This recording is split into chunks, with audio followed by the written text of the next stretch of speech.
Lecture du livre Patriarches et prophètes d'Ellen White. Chapitre 23. Les plaies d'Égypte.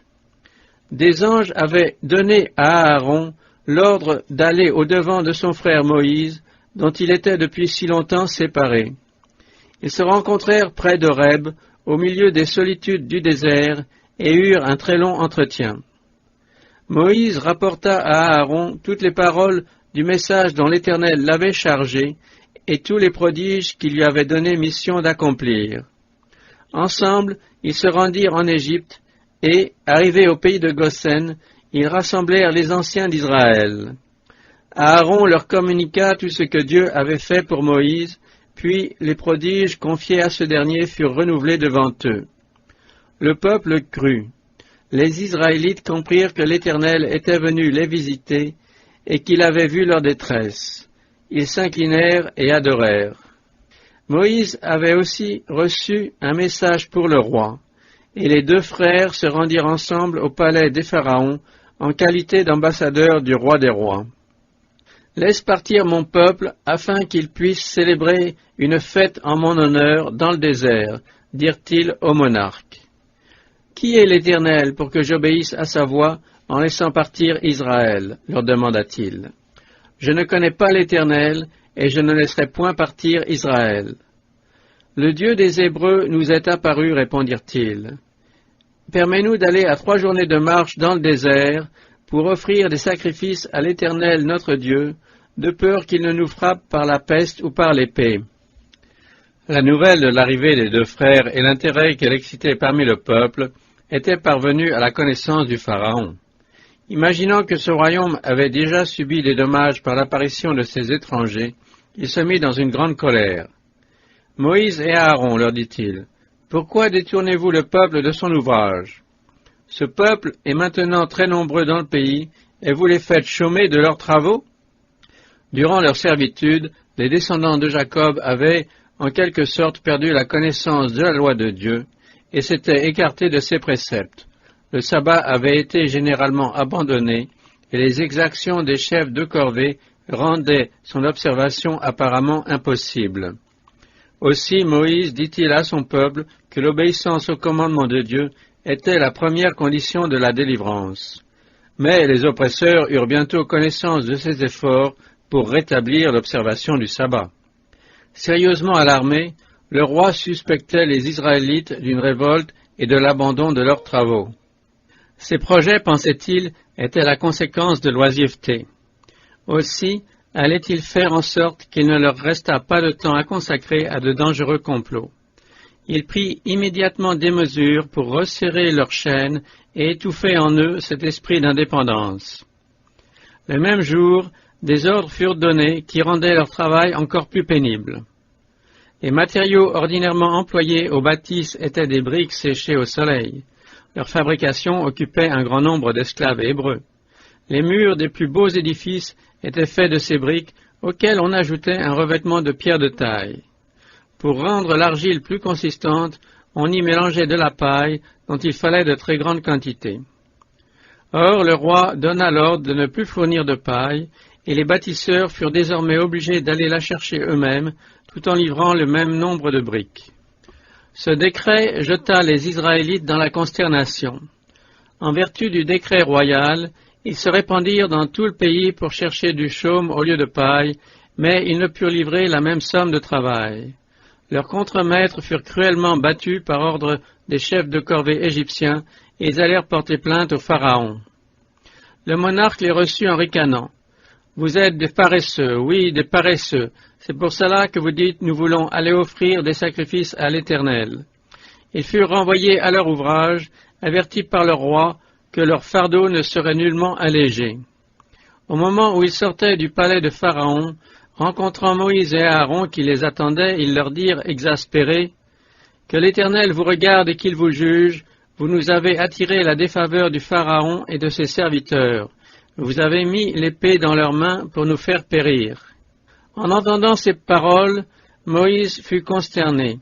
Les souffrances de ses frères s'étaient de beaucoup multipliées. Jeunes et vieux, sur toute l'étendue du pays, poussaient des cris de détresse et s'unissaient pour l'accuser de cette funeste aggravation de leur état. Il alla verser devant Dieu toute l'amertume de son âme. « Seigneur, dit-il, pourquoi as-tu fait du mal à ce peuple? Pourquoi donc m'as-tu envoyé? Depuis que je me suis présenté au Pharaon pour parler en ton nom, il s'est mis à maltraiter ce peuple, et tu n'as nullement accordé à ton peuple la délivrance. » Il reçut cette réponse. « Tu vas voir maintenant ce que je ferai au Pharaon. Contraint par une main puissante, il laissera partir les Israélites, et cette main puissante le contraindra à les renvoyer lui-même de son pays. » Et Dieu lui rappela l'alliance qu'il avait conclue avec ses pères, l'assurant qu'elle atteindrait son but. Pendant toute la durée de la servitude, quelques Israélites étaient restés attachés au culte de Jéhovah. C'était le cœur saignant que ces hommes avaient vu leurs enfants, témoins chaque jour des abominations païennes, s'incliner devant les faux dieux. Et ils ne cessaient de demander à l'Éternel de les délivrer de la servitude égyptienne. Loin de cacher leur foi, ils avaient déclaré à leurs oppresseurs que l'objet de leur culte était le Créateur des cieux et de la terre, le seul Dieu vivant et vrai, et énuméré devant eux les preuves de sa puissance depuis la création jusqu'au jour de Jacob. Les Égyptiens pouvaient ainsi connaître la religion des Hébreux. Mais, trop orgueilleux pour se laisser instruire par leurs esclaves, ils tentaient de les séduire par des promesses et des récompenses, recourant lorsqu'ils échouaient aux menaces et même à la violence. Les anciens d'Israël s'efforcèrent de soutenir la foi chancelante de leurs frères en leur rappelant les promesses de Dieu, notamment les paroles par lesquelles Joseph, à son lit de mort, prédisait leur délivrance. Quelques-uns écoutaient et croyaient, mais la plupart, aveuglés par les faits malheureux qui venaient de se produire, se refusaient à espérer. De leur côté, les Égyptiens, apprenant ce qui se disait chez les Hébreux, tournaient leur attente en plaisanterie et se raillaient de la puissance de leur Dieu. Ils les traitaient d'esclaves et leur lançaient ce défi: « Si votre Dieu est juste et miséricordieux, s'il possède un pouvoir supérieur à celui des dieux égyptiens, pourquoi ne vous donne-t-il pas la liberté ?» Et ils ajoutaient: « Regardez-nous, nous adorons des divinités que vous appelez des faux dieux, et pourtant nous sommes une nation riche et puissante. Nos dieux nous ont rendus prospères, et ils ont fait de vous nos serviteurs. Ils nous donnent même la force d'opprimer, et s'il le faut d'anéantir, les adorateurs de Jéhovah. » Le Pharaon, de son côté, disait tout haut que le Dieu des Hébreux était incapable de délivrer son peuple. À l'ouïe de ces paroles, beaucoup d'Israélites, se rangeant à l'opinion des oppresseurs, voyaient chanceler leur foi. Il est vrai qu'ils étaient esclaves et exposés à tous les caprices des maîtres cruels. Leurs enfants étaient traqués et mis à mort, et l'existence même leur était à charge. Pourtant, disaient-ils, nous adorons le Dieu du ciel. S'il était vraiment au-dessus de tous les dieux, il ne nous laisserait pas sous le joug des idolâtres.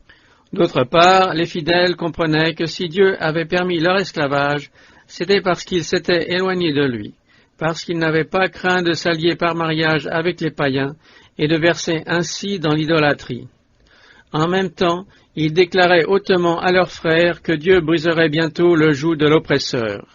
Les Hébreux s'étaient attendus à recouvrer la liberté sans subir d'épreuves pour leur foi, sans souffrance ni privation. Ils n'étaient pas mûrs pour la délivrance. Leur foi chancelante ne leur permettait pas de supporter patiemment des afflictions jusqu'au moment où Dieu jugerait à propos d'intervenir. Un bon nombre d'entre eux se résignaient à demeurer dans la servitude plutôt qu'à affronter les désagréments inséparables d'un changement de pays. D'autres encore avaient à tel point adopté les mœurs des Égyptiens qu'ils préféraient rester là où ils étaient. Pour ces raisons, Dieu ne pourra les délivrer dès la première manifestation de sa puissance devant le Pharaon. Il devra donner au roi d'Égypte l'occasion de manifester plus complètement son esprit tyrannique, tandis qu'il se révélera lui-même à son peuple, de façon que celui-ci, en contemplant sa puissance, sa justice et son amour, préférera quitter l'Égypte et se mettre à son service. En attendant, la tâche de Moïse eût été bien plus facile si un grand nombre d'Israélites n'avaient pas été hostiles au plan divin. Il reçut l'ordre de retourner auprès du peuple et de lui répéter la promesse de la délivrance en l'accompagnant d'une nouvelle assurance de la faveur divine. Mais ils ne l'écoutèrent point parce qu'ils étaient découragés et qu'ils gémissaient dans une dure servitude. La voix divine dit alors à Moïse: « Va, dis au Pharaon, roi d'Égypte, de laisser sortir de son pays les enfants d'Israël. » Découragé, l'homme de Dieu répondit, « Eh quoi, les enfants d'Israël ne m'ont pas écouté, comment le Pharaon m'écoutera-t-il, moi ?» Le Seigneur lui réitère l'ordre de se rendre chez le roi, accompagné d'Aaron, et de lui demander de les laisser sortir d'Égypte. En même temps, l'Éternel lui apprend que le monarque ne cédera pas jusqu'à ce qu'il ait frappé l'Égypte de manifestations spéciales de sa puissance. Avant que s'abatte chacun des jugements divins, Moïse devra en décrire exactement au roi la nature et les effets, et lui donner ainsi l'occasion de les éviter s'il le désire. Chaque fléau sera suivi d'un autre plus terrible, jusqu'à ce que son cœur soit humilié, et qu'il reconnaisse que le Créateur des cieux et de la terre est le Dieu vivant et vrai. L'Éternel allait offrir ainsi aux Égyptiens l'occasion de voir combien était vaine la sagesse de leurs grands hommes et faible la puissance de leur Dieu pour s'opposer à ses paroles. Il allait punir ce peuple de son idolâtrie et réduire par là au silence ceux qui louaient ses absurdes divinités. Il voulait ainsi glorifier son nom afin de faire trembler les nations qui en entendraient parler et, libérant son peuple de l'idolâtrie, l'amener à lui rendre un culte digne de lui. De nouveau, Moïse et Aaron pénètrent dans les riches salles du palais royal. Entourés de superbes colonnes et de décorations étincelantes, de statues des faux dieux et de magnifiques peintures, ils se trouvent en présence du monarque le plus puissant de la terre. Debout devant lui, les deux représentants d'une race asservie répètent l'ordre de leur Dieu, exigeant la libération d'Israël. Le roi leur demande un miracle attestant l'authenticité de leur mandat. Comme ils avaient reçu les instructions nécessaires en vue de cette demande, Aaron, prenant le bâton, le jette devant le Pharaon, et la verge se transforme en serpent. Le monarque, faisant appeler les sages, les devins et les magiciens de l'Égypte, chacun jeta son bâton, et ces bâtons devinrent des serpents, mais le bâton d'Aaron engloutit ceux des devins. Triomphant, le roi déclare que ces magiciens sont aussi forts que Moïse et Aaron.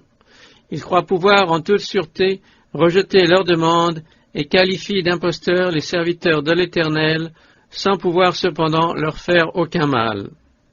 Pour le convaincre que le grand Je suis lui avait envoyé ses prophètes, ce miracle avait été accompli par Dieu et non par Moïse et Aaron, tandis que les magiciens l'avaient contrefait par la puissance de Satan. Les magiciens n'avaient pas réellement changé leur bâton en serpent. Grâce à la magie, un des instruments du grand séducteur, ils en avaient seulement produit l'illusion. Quoique en possession de toute l'intelligence et de toute la puissance d'un ange déchu, le prince du mal n'a pas le pouvoir de créer. Seul Dieu peut donner la vie. Changer les bâtons en serpents était au-dessus de la force de Satan, une contrefaçon, voilà tout ce qu'il pouvait faire. Mais comme les faux serpents ressemblaient parfaitement à celui de Moïse, le Pharaon crut, avec ses courtisans, que les bâtons avaient été changés en serpents. Et lorsque le serpent de Moïse engloutit ceux des magiciens, le roi, au lieu de l'attribuer à la puissance divine, y vit simplement une magie supérieure à celle de ses sorciers. Satan avait fourni au monarque le prétexte désiré pour résister à l'injonction de Jéhovah et récuser les miracles qu'il avait accomplis par Moïse. Il déclara aux Égyptiens que ses deux frères n'étaient que des enchanteurs et que le message qu'ils apportaient ne pouvait prétendre au respect dû aux ordres d'un être supérieur. La contrefaçon de Satan atteignait donc son but, confirmer les Égyptiens dans leur rébellion et encourager Pharaon à endurcir son cœur. Il espérait également ébranler la confiance de Moïse et d'Aaron en la divine origine de leur mission et faire échouer ainsi l'émancipation des enfants d'Israël. Le prince du mal avait encore un but plus profond en faisant simuler les miracles par les magiciens. Il savait qu'en brisant le joug de la servitude qui pesait sur Israël, Moïse préfigurait le divin libérateur qui devait donner le coup de grâce au règne du péché au sein de la race humaine. Il savait qu'à l'apparition du Messie, de grands miracles prouveraient au monde que celui-ci était l'envoyé de Dieu, et il tremblait pour son pouvoir. Aussi, en contrefaisant l'œuvre de Moïse, Satan espérait-il non seulement empêcher la délivrance d'Israël, mais exercer sur les siècles futurs une influence telle qu'on ne croirait pas aux miracles du Sauveur et qu'on les attribuerait à l'adresse et à la puissance humaine. C'est ainsi que, de tout temps, il s'est efforcé de bannir de bien des esprits la foi en Jésus comme Fils de Dieu et d'annuler l'offre miséricordieuse du salut éternel. Le lendemain matin, Moïse et Aaron durent se rendre au bord du fleuve, où le roi avait coutume de diriger ses pas pour y faire des dévotions au Nil, qui, en raison de la fertilité et de la richesse qu'il apporte à l'Égypte par ses débordements annuels, était considéré comme un dieu. Les deux frères réitérèrent leur message, puis, étendant leurs bâtons, ils en frappèrent les eaux. Les ondes sacrées se trouvèrent transformées en sang. Les poissons moururent, et une odeur nauséabonde se répandit dans les airs. L'eau conservée dans les citernes et dans les maisons fut également changée en sang. Mais les magiciens d'Égypte firent de même par leurs enchantements. Le Pharaon tourna le dos et revint dans sa maison sans prêter attention à ce prodige. La plaie dura 7 jours, mais resta sans effet. Le bâton fut de nouveau étendu sur le fleuve, et il en sortit des grenouilles qui se répandirent sur tout le pays. Elles infestèrent les maisons, envahirent les chambres à coucher et jusqu'aux fours et aux pétrins. Les Égyptiens qui regardaient la grenouille comme sacrée n'osaient pas détruire cette peste gluante devenue intolérable. Ces batraciens pullulaient jusque dans le palais de Pharaon, impatients de les voir disparaître. Les magiciens qui s'étaient évertués à en produire se déclaraient incapables de les extirper. Déconcerté, le roi fit chercher Moïse et Aaron et leur dit « Intercédez auprès de l'Éternel pour qu'il éloigne les grenouilles de moi et de mon peuple.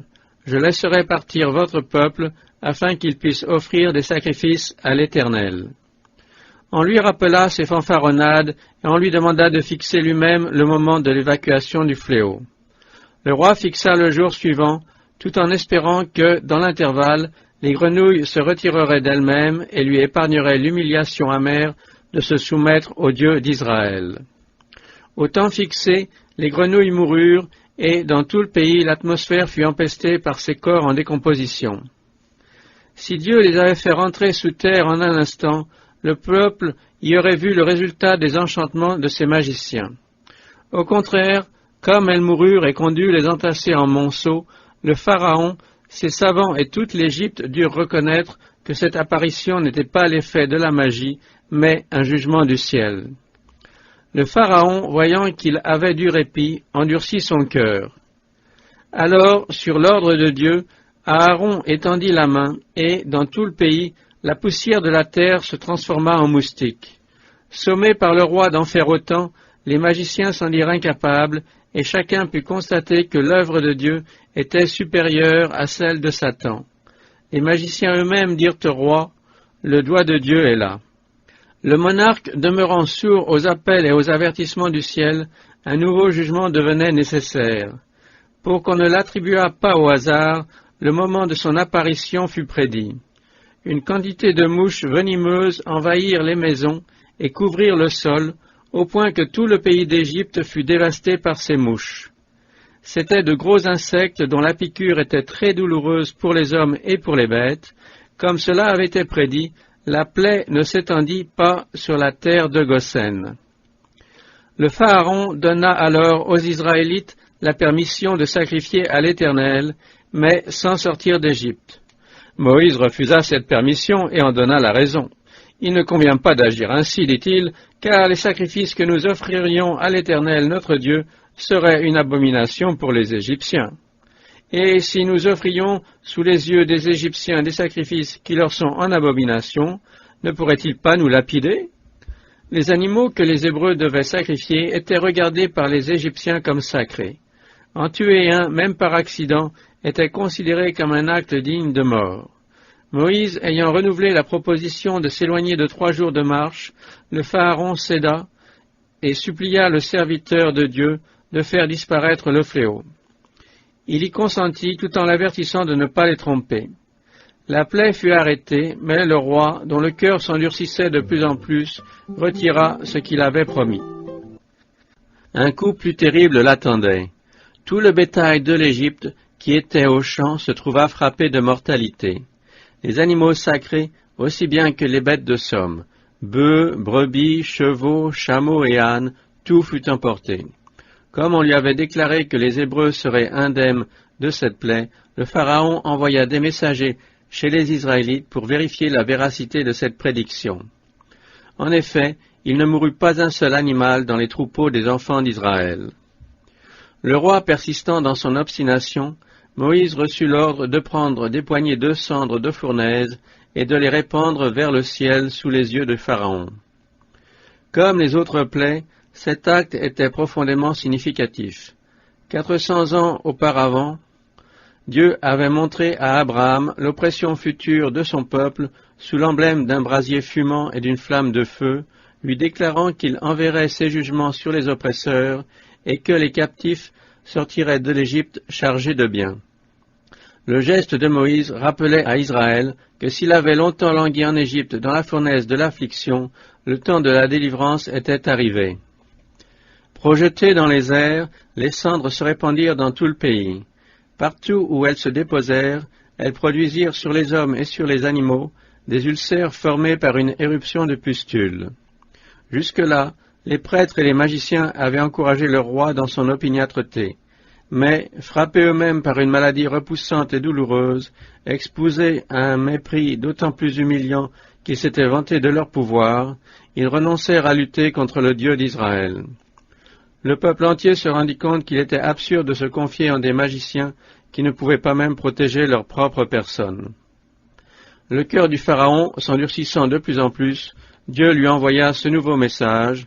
« Cette fois, je vais déchaîner tous mes fléaux contre toi-même, contre tes serviteurs et ton peuple, afin que tu saches que nul n'est pareil à moi sur toute la terre. Voici pourquoi je t'ai laissé subsister. C'est afin de montrer en toi ma puissance. » Ce n'était pas que Dieu lui appelait à l'existence dans ce but, mais il avait fait concourir les événements de telle sorte qu'il occupa le trône d'Égypte au temps fixé pour la délivrance d'Israël.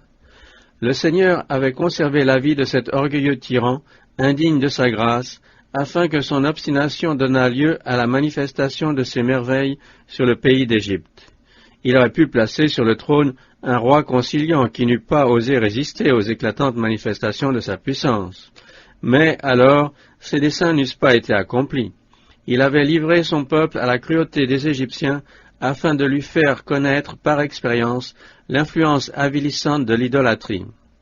En châtiant ce prince, Dieu montrait son horreur de l'idolâtrie, de l'oppression et de la cruauté.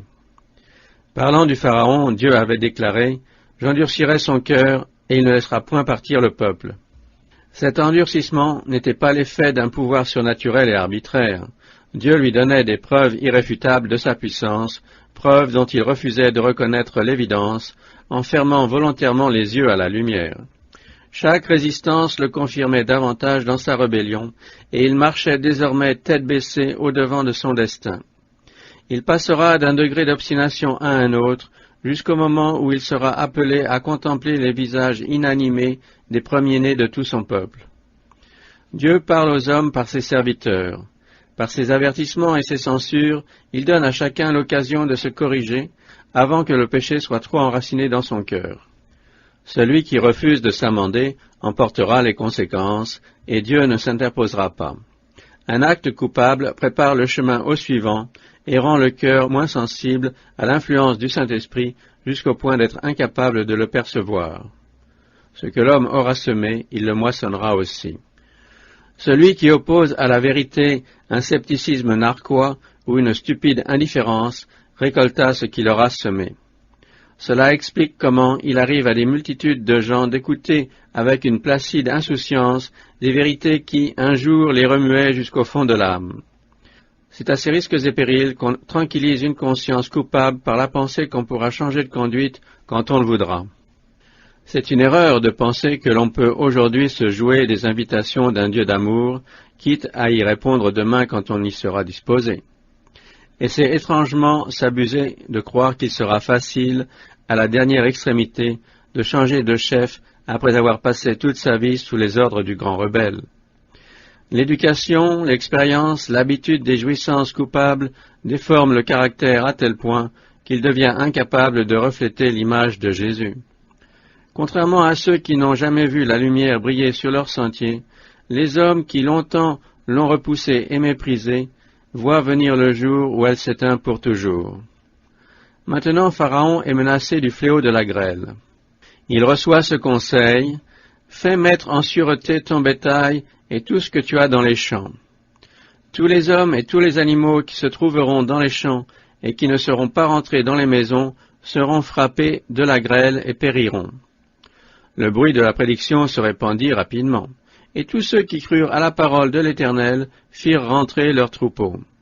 La miséricorde de Dieu s'associait ainsi à ces jugements et permettait à ceux qui avaient été impressionnés par les plaies précédentes de se mettre à l'abri.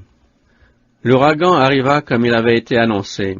L'Éternel envoya le tonnerre et la grêle, et le feu du ciel tombait sur la terre.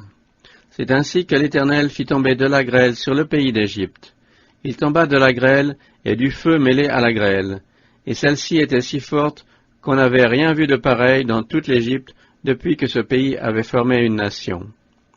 La grêle frappa dans le pays d'Égypte tout ce qui se trouvait dans les champs, depuis les hommes jusqu'aux animaux. La grêle tomba aussi sur toutes les herbes des champs et brisa tous les arbres de la campagne. La ruine et la désolation suivaient la trace de l'ange destructeur. Seul le pays de Goshen fut épargné. Les Égyptiens purent ainsi constater que la terre est entre les mains du Dieu vivant, que les éléments sont soumis à sa voix, et que la seule sécurité consiste à lui obéir. Sous cette terrible manifestation de la colère divine, l'Égypte tremblait d'épouvante. En toute hâte, le Pharaon fit venir les deux frères et s'écria: « J'ai péché, je le vois maintenant. L'Éternel est juste, c'est moi et mon peuple qui sommes coupables. Intercédez auprès de l'Éternel, afin qu'il n'y ait plus de tonnerre ni de grêle.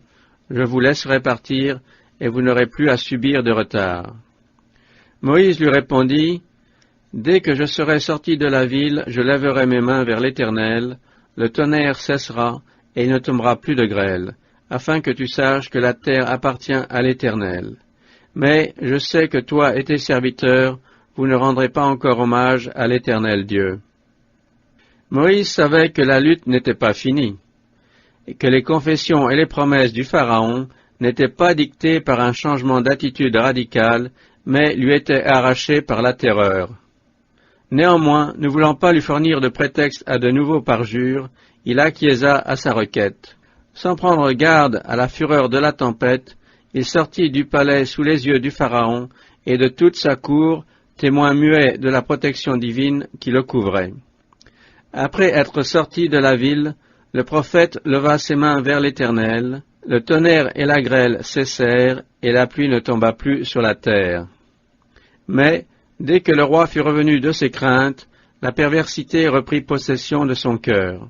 Alors l'Éternel dit à Moïse: « Va vers Pharaon, car j'ai endurci son cœur et le cœur de ses serviteurs, pour faire paraître au milieu d'eux mes prodiges, et afin que tu racontes à ton fils et au fils de ton fils les merveilles que je vais opérer parmi les Égyptiens, et les miracles que j'ai accomplis au milieu d'eux. Vous saurez alors que je suis l'Éternel. » En lui donnant des preuves incontestables de la différence qu'il faisait entre son peuple et les Égyptiens, Dieu voulait confirmer la foi d'Israël et montrer à toutes les nations que le peuple hébreu, méprisé et opprimé par elle, était placé sous la protection du ciel. Moïse avertit le roi que s'il persistait dans son obstination, Dieu enverrait des sauterelles qui couvriraient tout le pays, qu'elles mangeraient la verdure qui avait échappé à la grêle, et rempliraient les maisons, sans excepter le palais royal. Ni tes pères, ni les pères de tes pères n'ont vu rien de pareil depuis le jour où ils ont occupé ce pays jusqu'à aujourd'hui. Les conseillers du Pharaon étaient affolés. La nation entière avait subi une lourde perte du fait de la mort de ces bestiaux. Un grand nombre de personnes avaient été tuées par la grêle. Les forêts avaient été ravagées, les récoltes détruites. Le peuple égyptien allait perdre rapidement tout ce qu'il avait gagné par les travaux des Hébreux. Devant le pays se dressait le sceptre de la famine. Se pressant autour du Pharaon, les princes et les courtisans lui demandent avec irritation, « Jusque à quand cet homme sera-t-il pour nous un piège? Laisse partir ces gens, et qu'ils servent l'Éternel leur Dieu. Ne comprends-tu pas encore que l'Égypte va à la ruine ?» Rappelant Moïse et Aaron, le roi leur dit, « Allez, servez l'Éternel votre Dieu. Quels sont ceux qui partiront ?» Moïse répond, « Nous irons avec nos jeunes gens et nos vieillards, avec nos fils et nos filles, nous irons avec nos brebis et nos bœufs, car nous voulons célébrer une fête en l'honneur de l'Éternel. » Furieux, le Pharaon s'écrie, « Que l'Éternel soit avec vous. » Moi, vous laissez partir avec vos petits-enfants? Non, certes, car vous avez quelque mauvais dessein. Il n'en sera pas ainsi. Allez, vous les hommes, et servez l'Éternel, puisque c'est là ce que vous avez demandé. Puis on les chassa de devant le Pharaon. Celui qui avait cherché à décimer les Israélites par un travail excessif affecte maintenant de prendre un profond intérêt à leur bien-être et un tendre soin de leurs petits-enfants. En réalité, il voulait garder les femmes et les enfants comme otages afin de s'assurer le retour des hommes. Moïse étendit alors sa verge sur le pays, et un vent d'Orient qui se mit à souffler amena les sauterelles. Elles étaient si nombreuses qu'il n'y en a jamais eu autant avant elles, et on n'en verra jamais plus autant après elles. Elles couvrirent le sol sur toute l'étendue du pays, qui en fut obscurci. Elles dévorèrent toute l'herbe de la terre et tous les fruits des arbres, tout ce que la grêle avait laissé. Le Pharaon manda en grande hâte les messagers de Jéhovah et leur dit, « J'ai péché contre l'Éternel votre Dieu et contre vous. Mais pardonne cette fois encore, je te prie, mon péché, et intercédez auprès de l'Éternel votre Dieu, pour qu'il éloigne au moins de moi ce fléau mortel. » Ainsi fut fait, et un puissant vent d'Occident emporta les sauterelles vers la mer Rouge, mais le roi se buta encore une fois. L'Égypte était au désespoir. Les fléaux qui l'avaient désolé semblaient dépasser tout ce qu'il était possible aux hommes de supporter. Et, à la pensée de l'avenir, les populations étaient frappées d'épouvante. On avait adoré en Pharaon un représentant de la divinité, mais on commençait à s'apercevoir qu'il se cabrait devant un être qui faisait des puissances de la nature les ministres de ses volontés. En revanche, le peuple asservi, qui se voyait si miraculeusement favorisé, s'accoutumait à croire à sa délivrance. Les maîtres de corvée n'osaient plus, comme auparavant, opprimer les Hébreux. Dans tous les cœurs régnait une crainte secrète de voir cette race malmenée se lever et tirer vengeance de ses oppresseurs. Partout on se demandait avec terreur, que va-t-il arriver? Soudain le pays fut envahi de ténèbres si denses qu'il semblait qu'on pût les toucher de la main. Non seulement l'obscurité était totale, mais l'atmosphère paraissait irrespirable. Pendant 3 jours, les Égyptiens ne se voyaient pas les uns les autres, et aucun d'eux ne quittait la place où ils se trouvaient. Mais tous les enfants d'Israël avaient de la lumière dans les lieux qu'ils habitaient. Le soleil et la lune, objets de culte pour les Égyptiens, semblaient eux-mêmes frappés, aussi bien que leurs adorateurs, par le pouvoir qui allait briser les fers de la nation de l'Éternel. Ce mystérieux fléau révélait à la fois la miséricorde de Dieu et sa répugnance à détruire ses créatures. Avant de punir l'Égypte d'une dernière plaie, la plus effroyable de toutes, il donnait à ce peuple l'occasion de se repentir. La peur arrache au Pharaon une nouvelle concession. À la fin du 3e jour de ténèbres, il fait venir Moïse et consent au départ des gens, mais non à celui des brebis et des bœufs. Nos troupeaux resteront avec nous, il n'en restera pas un ongle, réplique résolument le chef des Hébreux. Nous ne saurons en effet que lorsque nous serons arrivés, quelle victime nous aurons à offrir à l'Éternel. À ces mots, la fureur du roi éclate dans toute sa violence. « Sors de chez moi, lui crie-t-il, garde-toi de reparaître en ma présence, car le jour où tu verras mon visage, tu mourras. » Moïse répondit, « Tu as bien dit, je ne reverrai plus ta face. » Moïse était très considéré dans tout le pays d'Égypte, par les serviteurs du Pharaon et par tout le peuple. La crainte respectueuse qu'on avait de lui, car on lui attribuait le pouvoir d'arrêter les plaies, empêchait le Pharaon de lui faire du mal. Dans le peuple, Chacun désirait l'affranchissement des Israélites. C'étaient le roi et les prêtres qui s'opposaient aux sommations de Moïse. Leur acharnement devait durer jusqu'au dernier moment.